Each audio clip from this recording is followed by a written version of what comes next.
Okay, so thank you for coming in and meeting with me again. I know that the last time that we met, we said we would focus this time on the how in terms of looking at supporting students in Math 2 and 3, integrating some differentiation, and also the implementation of Brain Genie as a support strategy and tool for helping the students. So I'll start by just kind of reviewing our notes from last time to get our thinking going in the right direction, and then we'll start working from there. So the background that we addressed last time was the need to further skills in Math 2, both academic and study skills being an important piece, was something that you wanted to work on for the coming school year. You identified that the needs in the classroom may be unique, and you were curious about whether they were unique just to your classroom or if it was seen across the district and across the state. And then at what point does the reteaching happen in terms of looking at where the students are, where they need to be, and how do you know when you need to reteach? Do you do whole class? Do you do small group? How to prepare students for high school and college curriculum at the same time. That is something that, is very unique to this school setting in terms of preparing them for the state requirements and then preparing them for the college requirements. And then looking at success in terms of high school, college, and life. So again, preparing them for more than just the success, the immediate success, but long-term success for the students that we are working with. So we also went over the strategies that you used in the previous school year to start that work. And those strategies were the use of Brain Genie, peer tutoring during morning supports. You brought in some students who were doing well or who had already had the class to work with the students. Talking to teachers across the district, which is something you do a good job of in working with those teachers. Implementing study skills in the classroom and their toolkit and things like that. And then continuing with the school model of doing instructional rounds. So those are some things that you worked on last school year in order to do that. And then we talked about the strategies that you're going to use this school year to close the gap. And we identified some that you could be working on between the last meeting and this meeting. So those specifically to be working on would be and we can take these one by one. So the first one being reflection of Brain Genie with Math 3 students. You had wanted to come up with a reflection for them to use at the beginning of the year so that you know how successful that was from the student perspective. So what are your thoughts on that? What did you come up with for a reflection? Well, I definitely think that moving forward, the reflection would be done immediately. And I found a couple things, some resources that I think I could use. And I think the way I want to frame it is thinking back and looking forward. And I think that that's really good for them because we will continue to use the Brain Genie in Math 3. So they need to think back to how it worked for them and then think forward to how they're going to be successful with it this year. And with that, I'll be able to share with them that we may be using it for some differentiation. So that way they'll know that I've thought about it and reflected on it also. And I've started playing around with some questions that I can ask them. And some of the things that I was thinking about was, one thing was to have them reflect on how long they thought it took them to do them. Because I have access to all the old reports, and I think that would be very eye-opening for me and for them, because they may think it took them a very long period of time because they may see it as tedious and not see the value of it yet. But then I can say, okay, well, you thought you spent 2 hours on this. You actually spent about 30 minutes, and look at how much you improved. So having them look at the time, asking them kind of what they learned from their experience, like not only what math skills did they learn, but about pacing themselves, maybe not procrastinating if some of them procrastinated and things like that, because that will allow me to tie in not only the academic but also the study skills. So even though I won't be working with them in seminar, that'll give me that connection to continue to work with them. Also to think about how they can improve, again, academically, and then also their study skills. So if it was someone that kind of waited until the end, or if it was someone that felt like they had a long period of time on some topics, how could they improve that? Would it be continuing to come to the morning supports to meet with me, to meet with their friends, asking me questions earlier on? So kind of having them reflect on that also. And those are just some of the things I've been starting to think about. Okay, good. I think that's a great use of reflection, especially I like the time piece of them I think it's very true specifically for teenagers that they feel like it took them hours and hours and hours when really it may have taken them 30 minutes. So I think that will definitely be eye-opening for them as well. I like that piece a lot. So then our next thing was using Brain Genie as a differentiation tool for students who are demonstrating mastery. That was a big piece of what came out of the last session as you started talking about Brain Genie and using it for the students who needed the extra help and making it optional for the students who didn't, but you pointed out that the students who didn't necessarily need the help definitely still used it. And that made me think, well, because they enjoy learning so much. So then it prompted the question of, well, so how can that be used to enhance their learning? So what have you thought about that? I think it could definitely be paired with some videos because there are some topics, we've been told by the state that the standards kind of set the baseline. And then if you want to go beyond that, you can. So like, for example, teachers will say simplifying radicals is not in the standards anywhere. If you talk to someone at the state level, they'll say, but you can do that. It's not that the standards are the only things you can teach. So as long as you're teaching these, you can extend it. So like if I see that there's some topics that I think some of the students can go ahead and tackle, I don't think I could just put them on Brain Genie, but I could very quickly find a video to pair it with and do it through my website, which the kids are very used to because for every topic we have, there's always a video in case they need to review it. So I could do that for some advanced topics also. And what will you do then if the students get on there, for the students who you may think need that enhancement and they're not understanding that enhancement, what will you do at that point in time with those specific students, do you think? I think what I could do is kind of maybe see where they're having the trouble and then see if it's something that maybe I could pull them together also for some morning supports. Maybe pair them up with some upperclassmen, especially if it's some things I think they may need for pre-calculus going into their junior year. Good. Okay. Our next topic is partnering more closely with the Math 1 teacher. So we have two math teachers where, you're the only department that has more than one teacher here, and our schedules are a little bit crazy that it is not necessarily easy to create that partnering and that PLCing together with one another, but I know that is something that you both want to work on enhancing. So how is that going to look for next school year? Well, I actually just had a opportunity to talk with the Math 1 teacher, so I've got kind of some of the information on the incoming freshman class. And what we have, they look very similar to last year's freshman class or our upcoming sophomores as far as their statistics for like the reading Accuplacer and the math Accuplacer. So, for example, 43% of them did not get through reading.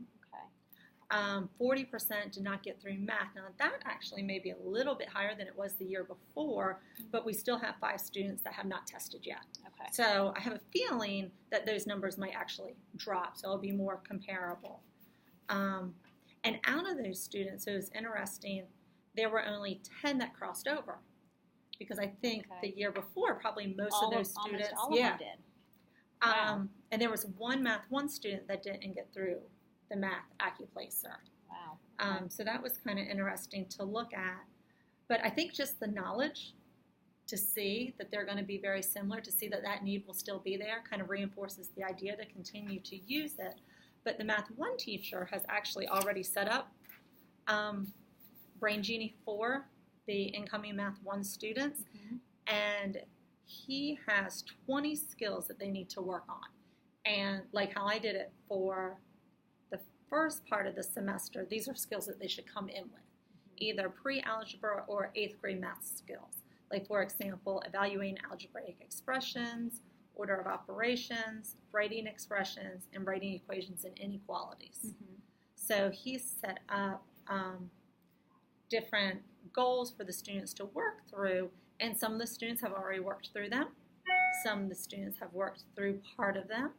And the nice thing is, like, for example, there's one student who's completed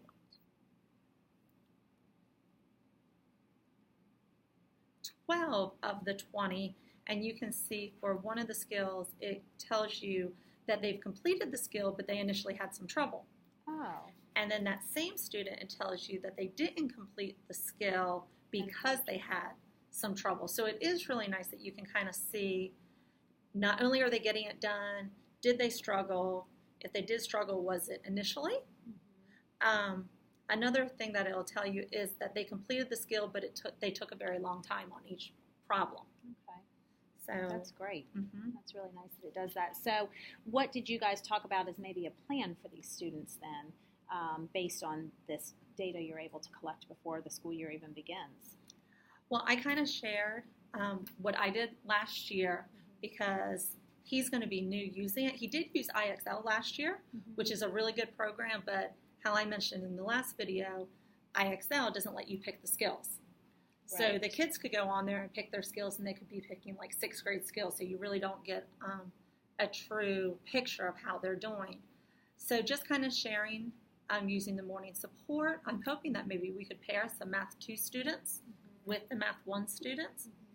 And it may be a good idea to pair some of the Math 2 students that were successful but maybe struggled a little bit. Okay. Because they'll kind of understand what these students are going through. Right. So that would be very beneficial, I think, for both students. That's great.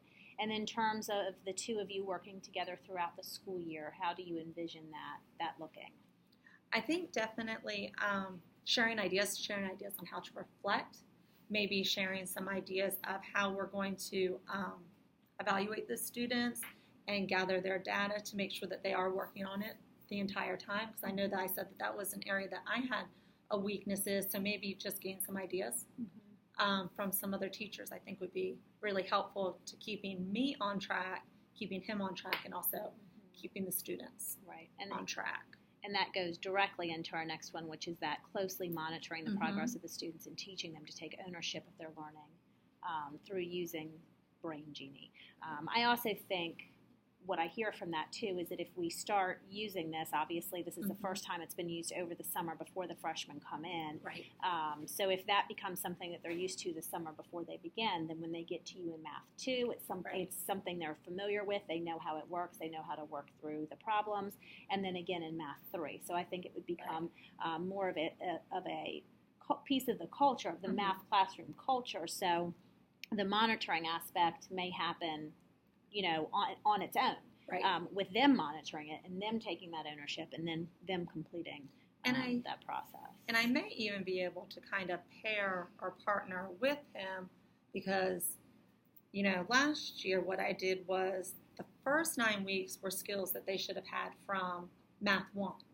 And then the second 9 weeks was skills that they should have achieved in my class that I was using to review for the end of course exam. But the ones that have already taken Math 1, they could start those beginning skills in the fall semester, even though they don't have me yet. Right. And I could probably partner with him to allow him to open those up when he's taught the content, because then it could be used for review, for his exam also. So that might be a good way. Yeah, that would be great to do it. That would be great. Okay. Are you writing that down? Yes. Okay. Give you a second to do that.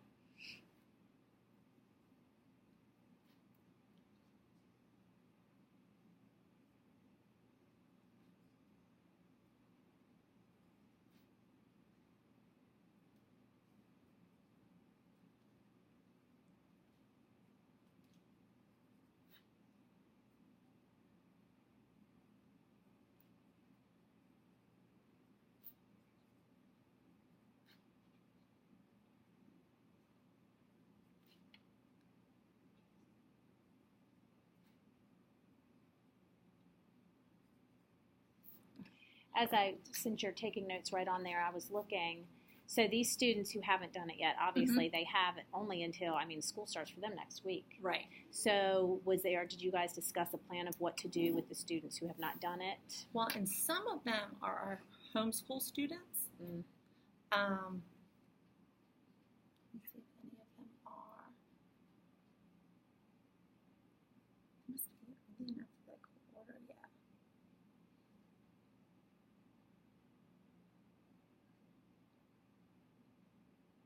I think this is a homeschooler. Kirsten Cat, I believe, if I remember correctly.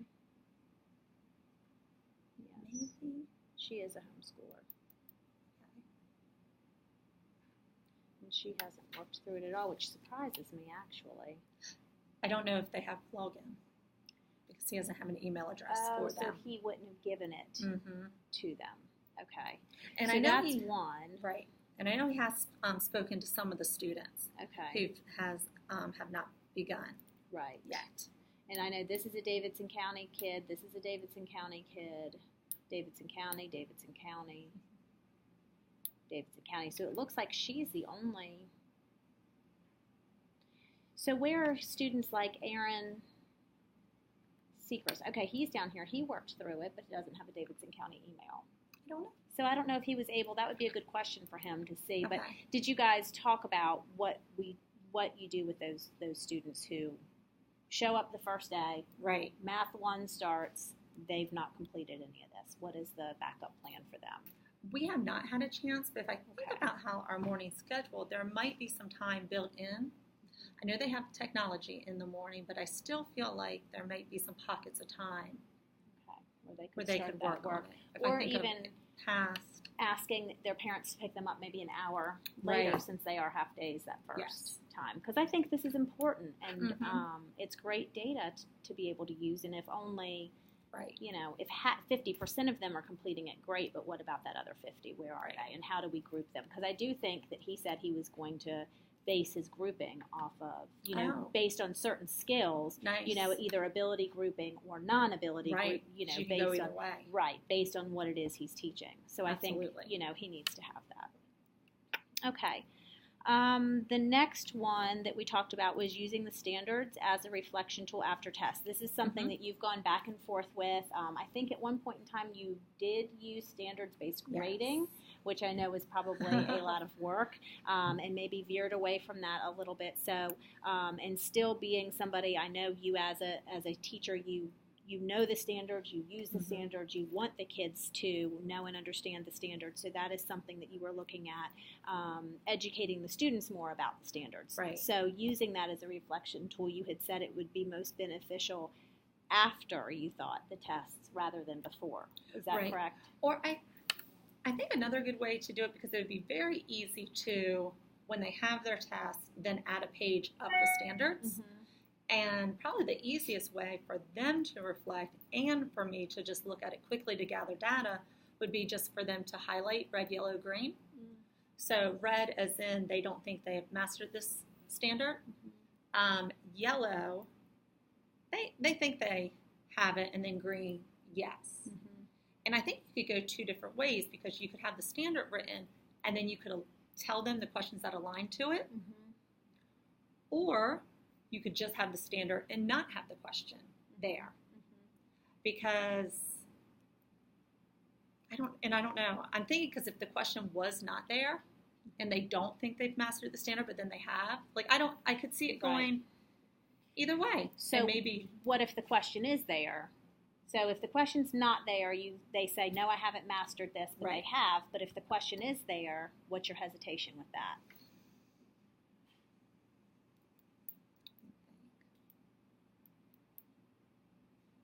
I don't know. And that's probably why I don't know which way to go. Which way I think would be more beneficial. And you would do that with them before you've graded it? Yes, they would do it. Like maybe instead they do a quick rate for every test. How do you think you did? Right. How did you prepare? That would probably replace the quick rate. I don't know if it would be the last page of their test or if it would be a separate one, and then they could staple it on top. Yeah, and I think I try to put myself in their position as a learner, and I would think that if, I was given the standard, I may say, and no question, I may do just that, just because of lack of confidence sometimes in my ability. Right. So though I said, okay, if the teacher gave me that and said numbers 1, 3, and 5 were from this standard, and I look back at my test and say, oh, I feel really good about those, I feel like I've mastered the standard. But then what? So then I've highlighted all those green and I get all 3 of them wrong. Right. So then what do we do then? How do you address that? I think that's definitely where morning supports come in, and just having conversations with the students and looking at maybe I can't anticipate any of them getting it totally wrong, but maybe saying, okay, so you were good up until this point. Like, let me see if I can find a standard.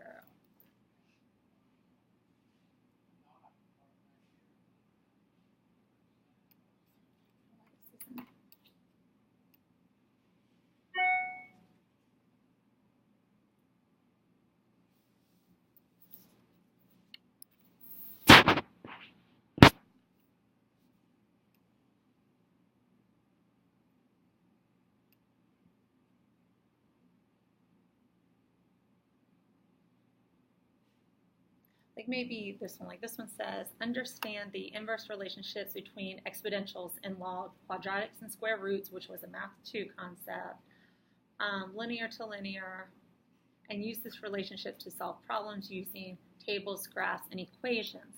So the first one would be part of the Math 3 standards, because the standards continue Math 1 through Math 3. So understand the inverse relationships between exponentials and logarithmic. So there would probably be questions where they would go both ways. Okay. So, for example, if a student highlighted it green, and then maybe they were able to go from exponential to logarithmic, but not the other way, then I would be able to say, yes. Okay. Yes. Okay. I think that would be good. I think that integrating that into the classroom and into instruction, I think, would be wonderful for the students to understand. And then in test review, also, I could see that being very beneficial, because they will have a collection of their semester of what standards they were strong in, what standards they don't need to review, what standards they were able to just get, and then what standards they maybe had some yellow and some red on. Right. I think will help the students to really identify how to better prepare for their final exam. So I think that's a great idea. They calling for rain today. Thank you, Freddie. We do need it, though, don't we? Yes, we do. Yes, we do.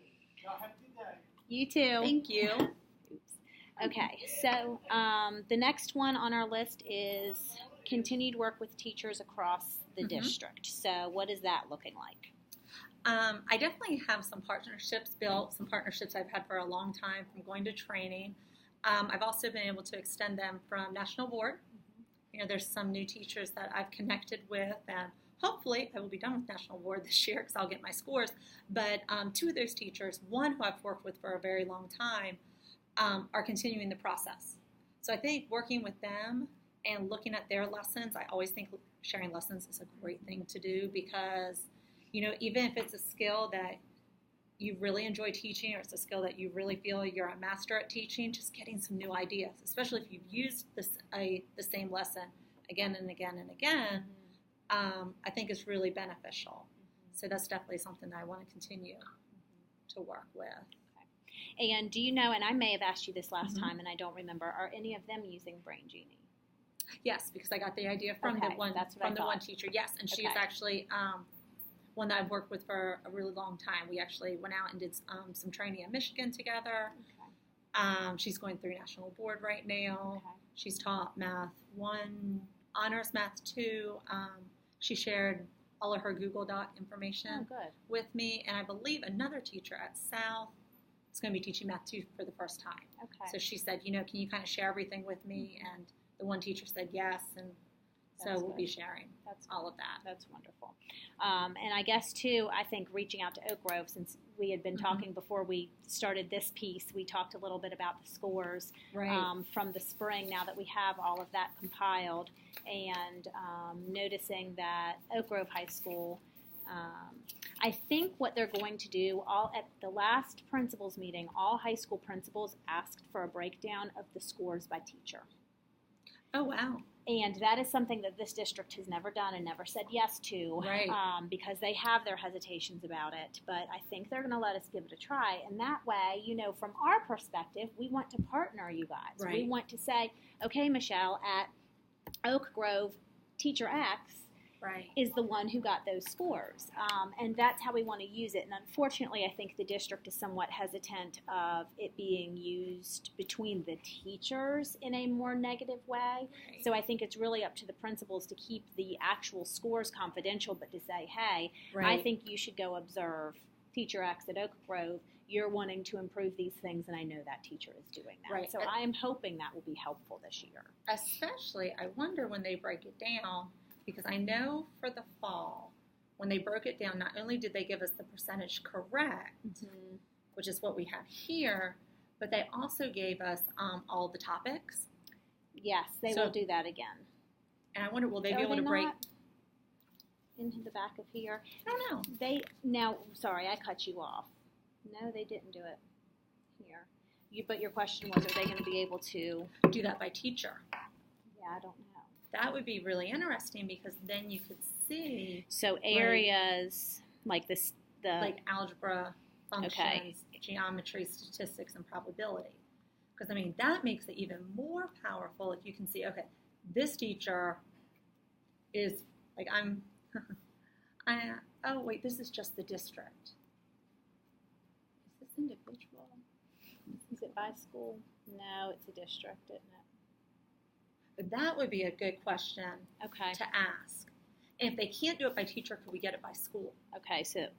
Because, like, if you could see, wow, like, Oak Grove is really good at teaching geometry, or North is really good at teaching statistics and probability, maybe we should have them do a PD on that, because we already do district-wide PDs, maybe every other month, once every 3 months, because we do a lot of sharing strategies in your classroom, which is good, and some people are going to take away from that, and other people aren't going to take anything away from that, but maybe pulling some content would be really good. Yeah.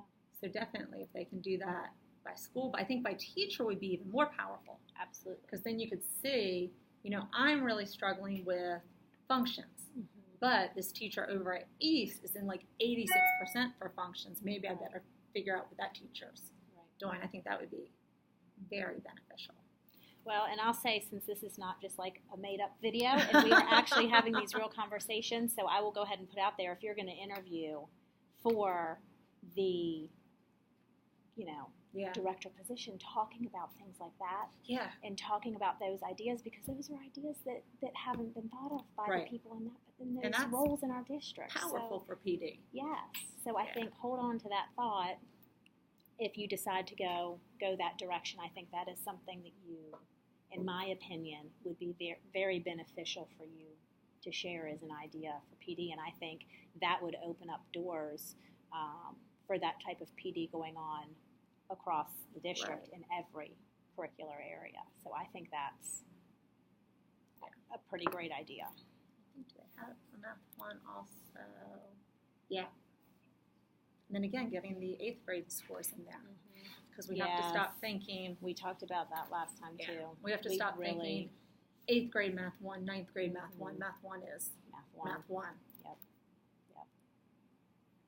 Yeah, I think that would be some powerful data and a great way to do in-house PD, which is something our district loves to do, which is great. But I think that would make it even more powerful, instead of leaving it up to just the instructional program specialists to do all of the PD, but identifying the areas for teacher strengths. And even if that's not shared out, people who can see that at the district level could then say, hey, Michelle, would you be willing to do a PD on how you are teaching geometry in your classroom? So I think that's a great idea. And I can look into that and see. I can talk to Tina and see if that data is even something that they can produce. I'm sure that they can. Right. Because just like on the EOC, that you see each area for each specific teacher, the goal summaries. Right. So I don't see why they wouldn't be able to do it for NCFEs. I would imagine they could, but I can still ask for that. Yeah, because I don't think EVOS breaks it down by specific. I don't think so algebra, either. functions, geometry. I don't think so either. That would be a great way to do it, but I do not think EVOS does it. I don't think so either. Okay, so looking at scores this year, we talked a little bit. So this was our spring. Yes. Yes. Yes. Okay. Or all year. Right. Yeah. Oh, okay. Yeah, they did include it. So.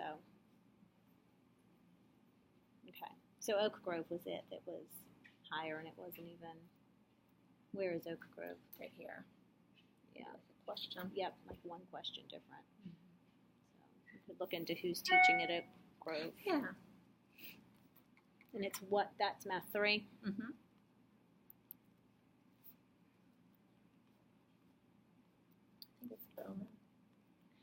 Oh, really? Yeah, maybe. She taught it at Ledford. Mm-hmm. Yep, I forgot she went over there. Yep, I think that's it. Yep. Because I think Sherry Andrews is probably teaching Math 1. It's kind of her baby. Okay. All right. So we've talked about all of those from the last time and the work that you wanted to do between the last meeting and this meeting, which I think is wonderful.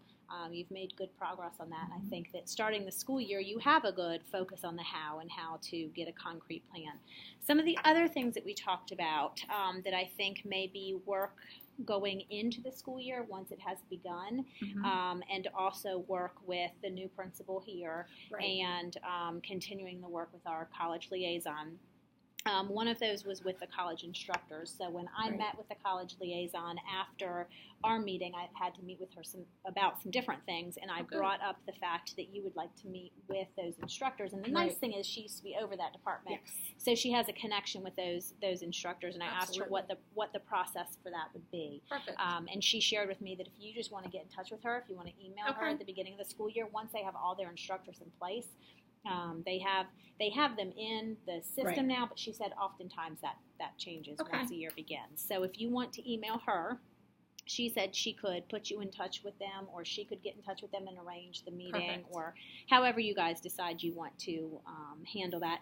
And I think the big thing, I know that you've met with that department before, I think the big thing is sometimes that department feels like we are wanting to meet with them because we don't agree with how they do things. Right. And I think our liaison used to think that also. Yes. So and I think the tone of the meetings. Yeah. Mm-hmm. And so I think coming up with a way maybe to make that clear to her, and I think she knows us better now. Right. Now that she's worked with us for a year, she sees that really that is not how we operate. We just want to partner, which I think is foreign.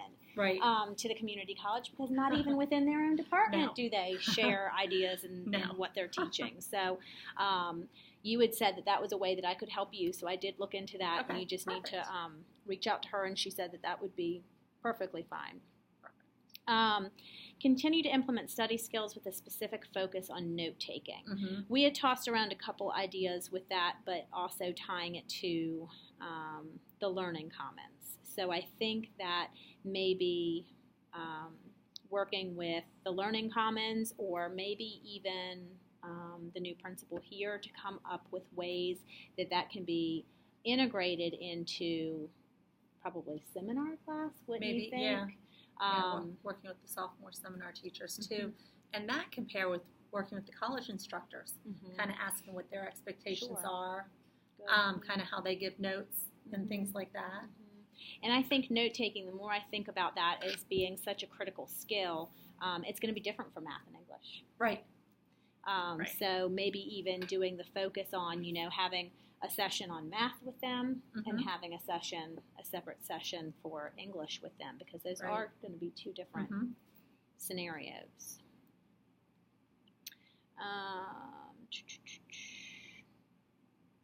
We talked about that one. That was the ownership, using the standards. District goals for Math 2 and 3. So currently all of the principals are in this summer camp is what they're calling it.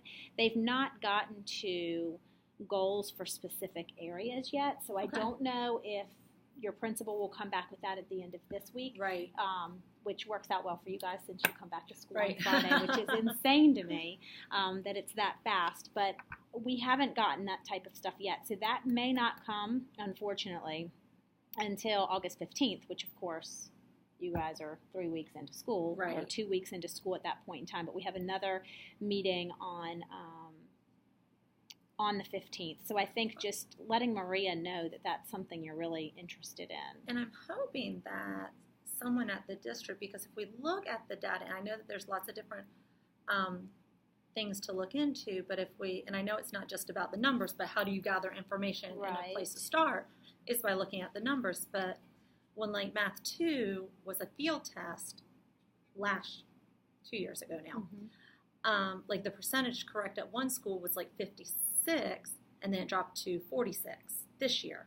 When it was not a field test. When it was not a field test. It was at 69 at one school. It dropped to 48. And that is consistent. So even getting these conversations going at the state level, what's going on? Was it well, it can't be scored differently because this is raw data. Right. So it's not like these are converted percentages that were given. So is that something that they're seeing across the state? Right. Is that something that's unique Did to they our district? Put the state on there? No. That's just. I wish we had some better. And we will get that all the data. I know Right. probably the August 15th one, Okay. which doesn't and maybe Tina, maybe if Maria called Tina and asked to have hers earlier, I bet Tina would do it. Okay. Tina is wonderful. So maybe make a note to ask Maria if we could get, she does like this whole data notebook. And so maybe seeing if, and I can look, let me look at the agenda and see if that comes up maybe on our last day this week. No, nothing about anything like that. So that'll definitely be in August. So maybe Tina can do like Valleys and early college earlier. Yeah, and we didn't field test it, so we don't have that. But I mean, The they other are schools did. significant drops. I think it's at least a question worth asking Sure. the state Sure. to kind of see. Okay. All right. Because it didn't happen. I don't think And these see, were was that a field field tested. test? Yeah, well, Was it has it? to be sent. Well, no, it must not have been. We don't give it. They wouldn't have given it. South, they probably don't teach discrete. No, it must have just been those two with a field Yeah. test. Well, that is a good question. Mhm. And it could be that Chad knows, so I can even ask. Okay. I'm like with these people all day this week, so I can get some answers to those questions. Continued use of rounds, again, Right. that's part of the school culture, and hopefully that will remain as a piece of that. Right. And that's a great way to focus on the study skills, the Mhm. non-academic skills, because you don't have to be content specific Yep, to look for those, especially with the note taking. good. So just remember that when they come into your room and say, look to see if they're taking notes. More structured peer tutoring. Have you thought any about that? You had said you liked that, but Mhm. maybe wanted to enhance that. Have you had a chance to think any more about that? I really think just from us talking today that it would be great to pair up the Math 1 and current Math 3 students, and maybe even some that took Math 1. And I really do think that it's better to pair a student that has to work. Has to Yeah. work to understand it, but gets it, versus a student that comes very easy to, because Right. sometimes it makes it very difficult for them to explain. Right, And when a student struggles, they don't get the struggle because Right. they never have right. struggled. Yeah, immediately, who comes to my mind? Colton. No, Like- it's like- someone who doesn't Oh. struggle, but someone who had to work for it, who Right. would be going into Math 2, a current freshman, Lexi. Yeah. Somebody Yes. like Lexi Yes. who has shown tremendous growth, who has had to work her tail off to get there, but Right. understands, and she had to go through that extra remediation. Right. too.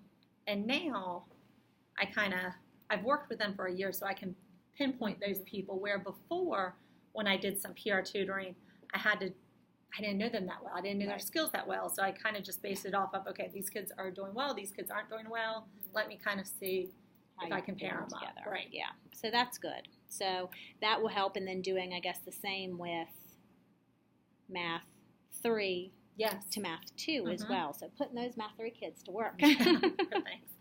So, okay, so good. So you had thoughts some about that. And then we talked about the continued work with the teachers across the district. So I think that those are all of the things that we said that we wanted to meet about this time, and focusing on the how and moving into the next school year. So in order to, I guess what we need to do is review the things that we've talked about and identify the things that you now want to take from here, with school starting next week. What are the things, let's make a list of the things that you really want to make sure you have in place Right. surrounding this day one, almost like a little to-do list. These are the things that I need to have now. These are the things I can wait on and take some time on. So what are your thoughts on that? What are some things that we can? I think a definite is get the reflection done so they can start, because that's an easy thing to do, or an easy thing to put in, because typically I don't start teaching until the following week. Like, I'm not one that starts teaching day one, and I normally don't even start teaching till day about 4, just because classroom culture is such an important piece.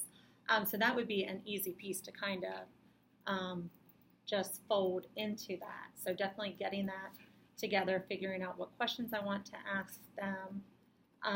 I did not use Brain Genie in Math 3, so I need to go ahead and start pulling those skills to figure out what goals I want to have on there. And maybe start in a later one could be the ones that I want the current freshmen to work on in the fall. That could wait probably until maybe October, just because we don't want to overwhelm them too much. Yeah. But maybe after fall break, or maybe giving it to them right before fall break. Oh, yeah. Talking to the civics and English teacher to make sure they're not going to be having anything really big to do. Mm-hmm. That might be really good timing. Yep. For them would be fall break. But definitely the reflection piece. Getting the goals for Math 3. Mm-hmm. Looking at, and as I'm pulling those goals and thinking about maybe some students that could work together, kind of start looking at specific students, how they did on the final exam, kind of comparing that with their class grades also. And this would be for identification for the tutoring? Yes, and maybe even for the differentiation. Okay. Comparing, you said, the exam to class grade. Right. And this would be used for differentiation.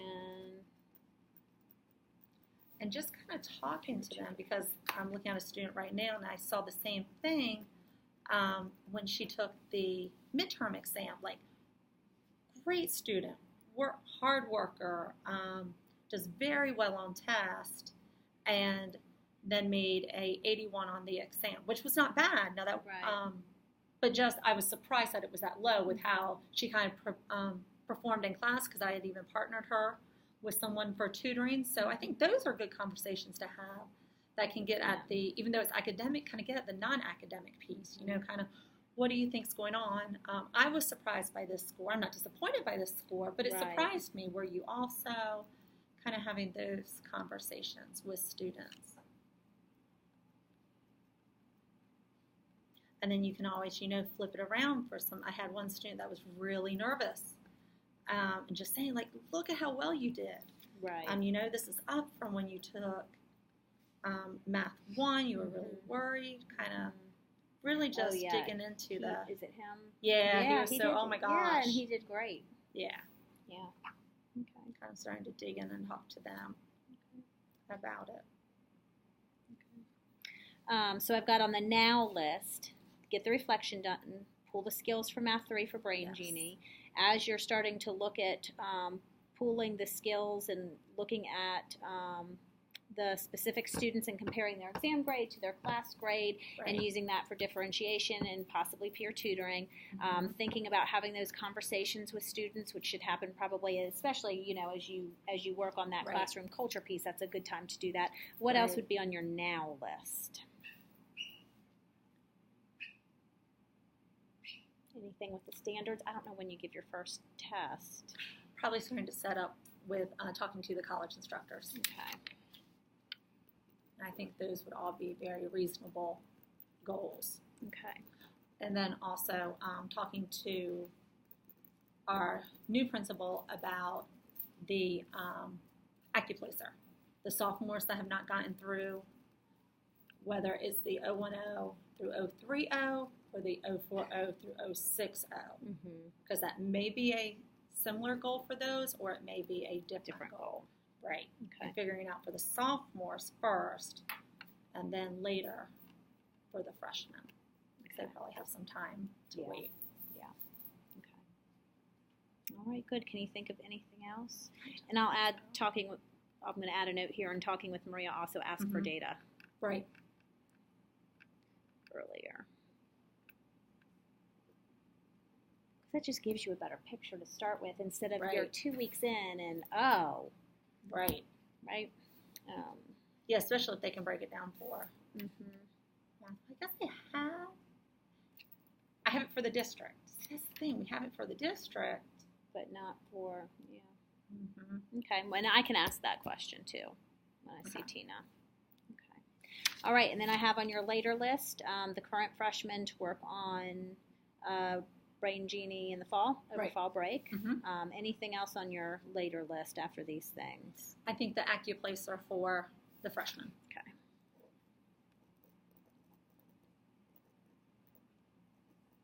Okay. I think that's a good plan. I'm excited to see how it turns out.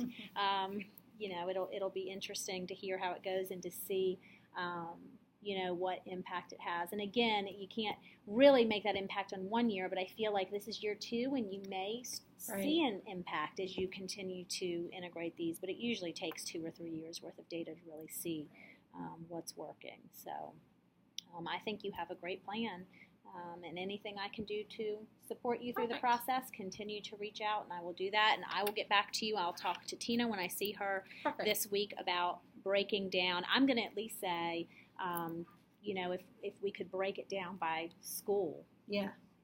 in those areas and just see what she has to say. You would think they'd be able to since they have it by district. Yeah, I You would think she think. probably can. And she's really good at it. That's a strength of hers, is being able to compile and Awesome. use the data in different ways. So I'll talk to her about that, and I'll be back in touch with you sooner rather than later, since I'm seeing her all week. Perfect. Okay, anything else? I don't think so. All right. Lots of work. Yes. Good luck. You'll do great. Thanks.